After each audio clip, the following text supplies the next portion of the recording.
Hey guys, welcome to part 1 of my Dating App Showdown series, where I'm going to be exploring a whole range of mobile dating apps and comparing them to each other across a range of different criteria.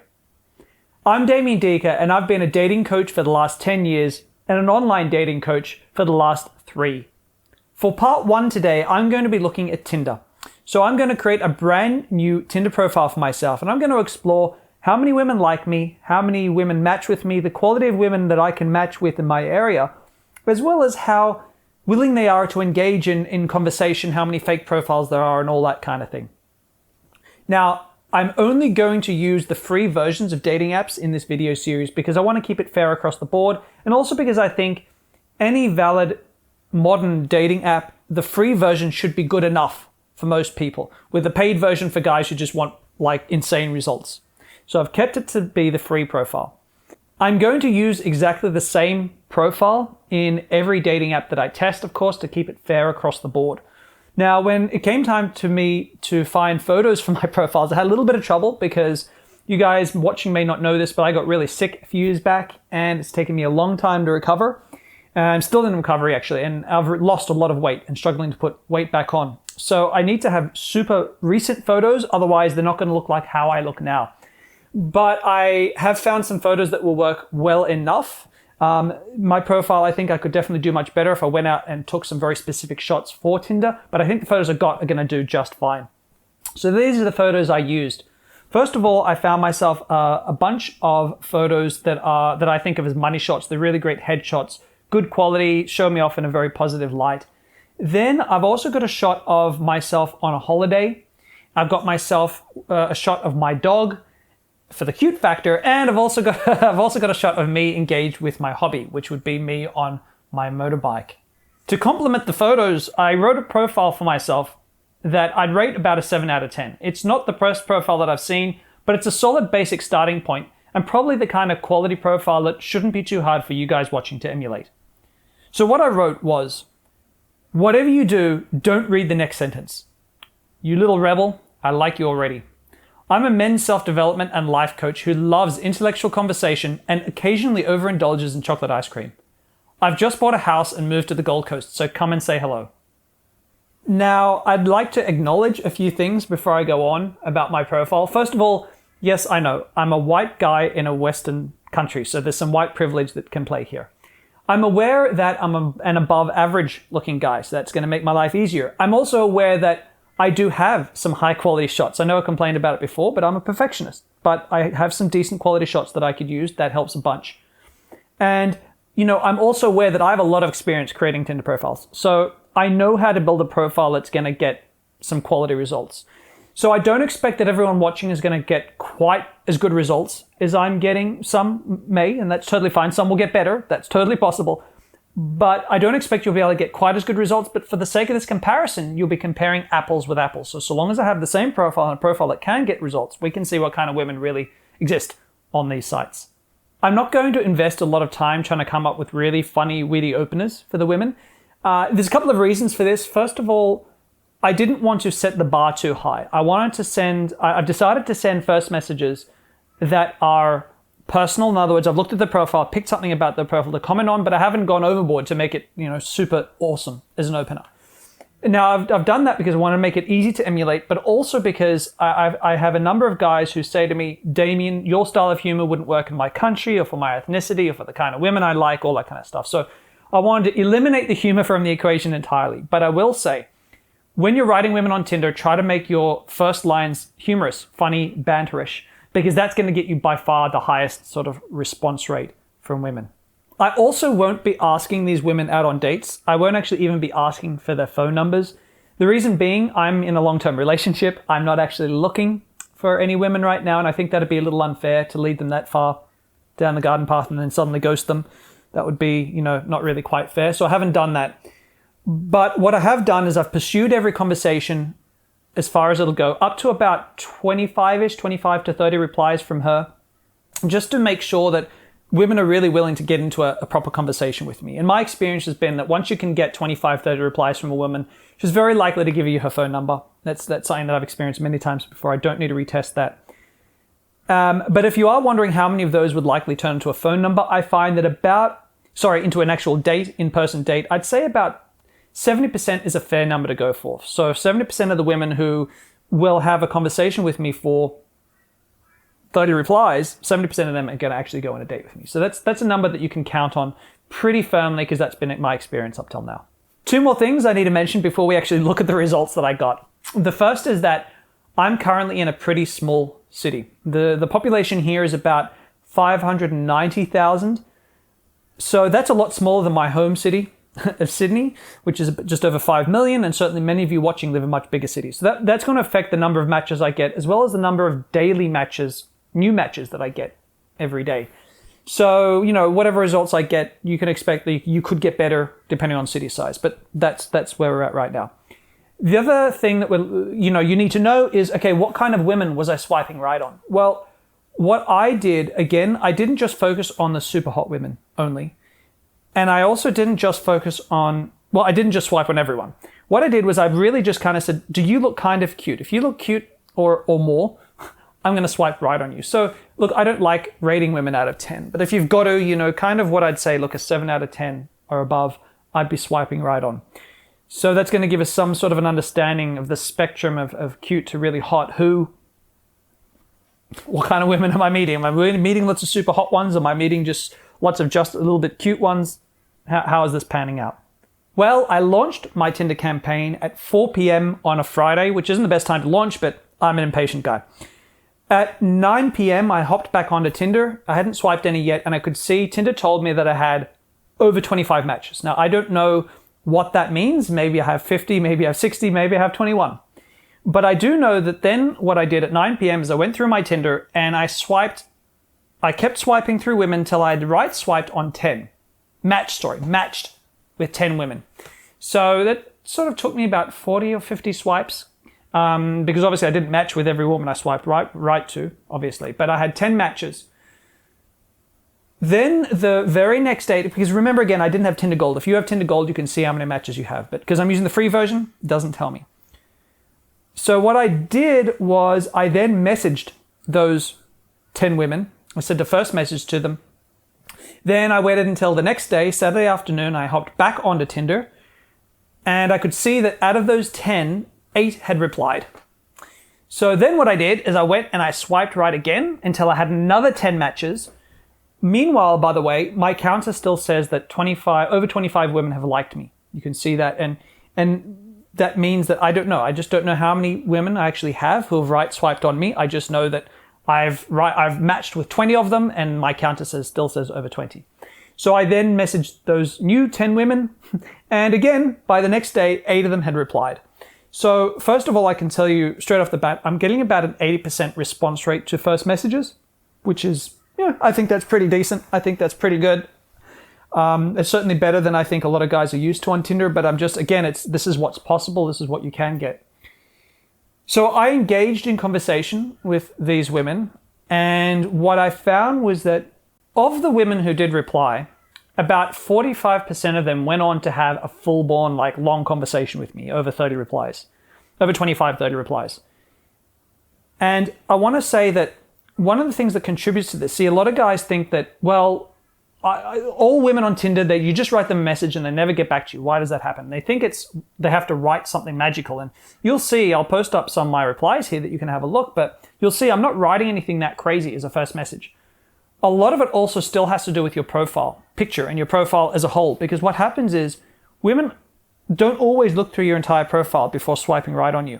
Instead, what they do is they swipe right on a guy that the first photo looks okay and his write-up's all right, but they don't look much deeper until you write them a message. Then you write them a message and they look at your whole profile. And if your whole profile isn't really up to snuff, a lot of times I can't really be bothered replying to him. I reply to one of the other 10 guys who have messaged me today. So yeah, the quality of your profile is still playing a role here, and that's why I've got such a good response rate. And even of those responses, half of them are engaging in a really long conversation with me. The other thing to keep in mind is I've engaged in these long conversations, making sure that I'm online when they're online. So I've tried to have long conversations with women at about 8 p.m., 9 p.m. at night, which is when most people, the highest volume of women are going to be on Tinder. So how attractive are the women that I was matching with on Tinder? Well, they're okay. I would say that I can certainly meet far more attractive women in real life. If I go to a bar, if I go out to the beach and I start talking to some girls, I'm going to meet far more attractive women. But I know that a lot of guys, that's a big ask to go out and just start approaching women randomly, and it's a whole skill set you've got to build on, something I'm good at that I've been teaching for 10 years. So yeah, I know that I can meet more women, but the women weren't bad. I mean, there were lots of girls who I consider cute, and there were some women that I matched with were pretty damn fine, that if I was single, I'd probably go on a date with. There was something that I found very interesting on Tinder, and that's that, see, I'm a 35-year-old guy, and out in the real world, like talking to women out there, it is very normal for me to successfully talk to and pick up a girl who's 25. I mean, that would be just so normal. Like, I wouldn't bat an eyelid, I wouldn't think twice, it wouldn't be particularly interesting to me. But on Tinder, I noticed that I match with very few women under 30, because Tinder has my real age, 35. I match with very few women under 30 and almost no women under 28.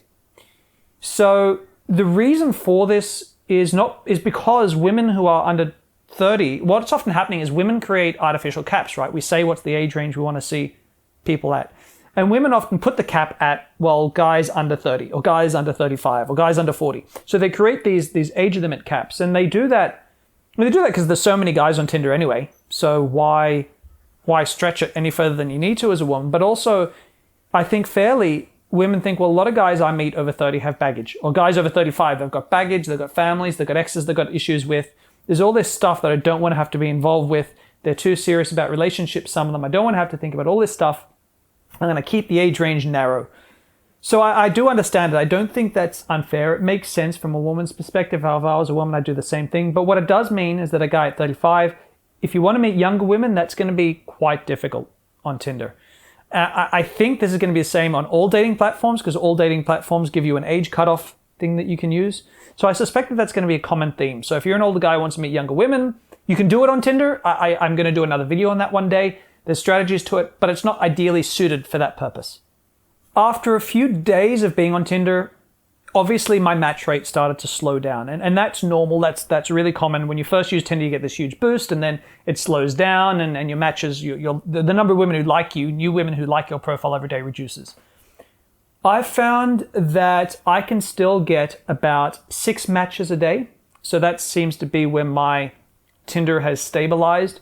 I know you can certainly do better than that. I think this is certainly being limited by the size of the city that I'm in, and that's fine. I think that ultimately, even in a city this size, if you're getting 6 matches a day, and you can get, well, what was I getting? About half, just under half of them out in a date. So let's say that I get 2 women out in a date every day. That'd be more dates than any guy could fairly want to go on. So even in a city this size, you'd be inundated with women. So yeah, so look, you can certainly meet women on Tinder, and the quality I think isn't necessarily as good as in real life. In fact, it definitely isn't. I don't expect it to be online to be as good as approaching in real life, but it's certainly a lot easier in many ways. Once you know what you're doing, it's kind of a set and forget way of, getting women into your life. Having re-looked at Tinder, there are a couple of really common recurring comments that I see guys posting up in my Facebook group. The first one that I really want to address these because they're just totally wrong. I've just done it. I've just created a new profile, and the comments guys put out are wrong. So the first one that I need to address is this. I have guys saying that Tinder is full of fake profiles. It's not full of fake profiles. I'm here in the Gold Coast, and I think I've seen maybe 1 or 2. And I haven't swiped on a lot. I've maybe swiped on 150 profiles, I think, maybe up till now. So I haven't done a lot of swiping, but I've only seen 1 or 2. So we're talking 1.5% maybe of profiles that I see are fake. So that's really not many. Most of them are real women. And I know that because I've been engaging in real conversations with them. The second common comment that I see a lot of, and I'm going to read it out here, is this. Women on Tinder are all just mindlessly looking to shag guys who are probably full of STDs. I feel like I shouldn't have to address this, but I will because I know it's a big one. A lot of guys feel like women are immoral on there. They're just trying to hit on lots of guys, and they don't really care about their own well-being, and they're low moral virtue, blah, blah, blah, blah, blah. Look, obviously some of the women I match with are definitely just looking to get laid. And that was a low percentage. I'd say 10% or less. Others that I spoke to The rest that I spoke to are really they're common. Common, I don't mean that in the mean way. I mean, they're standard. They're what I'd expect to meet from a personality profile out there in the real world. They weren't weird, desperate, or needy. They were regular girls. I had some really great conversations with some of them. They had interesting things to say. A lot of them, not all, but a lot of them were quite intelligent, had led interesting lives. They'd done interesting things. Some were open to casual sex relationships. Many just wanted a long-term relationship. I mean, there was a spectrum. Like you get out there in a bar or club or at a beach or wherever you're going to meet women, there's a spectrum just like anywhere else. And yeah, they're just regular cool chicks that I was meeting. You know, plenty of them, if my friends were going to date some of these women, I'd be like, hey, she's a cool chick. So yeah, I don't buy into that story at all. That hasn't been my experience. It never has been with online dating. It certainly hasn't changed now in 2019. So there you go. The third comment that I see a lot is women are flaky and unreliable online, and therefore online dating is a waste of time. Look, sure, some women are going to be unreliable. As you could see, 20%, 30% of the women I matched with didn't respond, or 20% didn't respond to a first message. Only half of those who did respond to a first message bothered to get into an actual conversation with me.